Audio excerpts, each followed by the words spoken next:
घन अनुरो घन श्याम के बना करते अंक बने झालर संग बने मंदिर दीप बना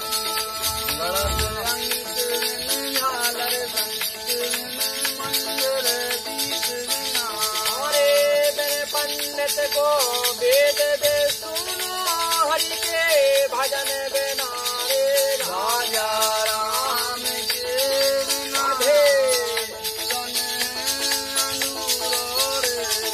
श्याम के बिना राजा राम बिना सीता राम के बिना जीवन है अधूरो घन श्याम बिना राजा राम के बिना सीता राम के बिना जीवन है अधूरो घन श्याम बिना हाथी दंत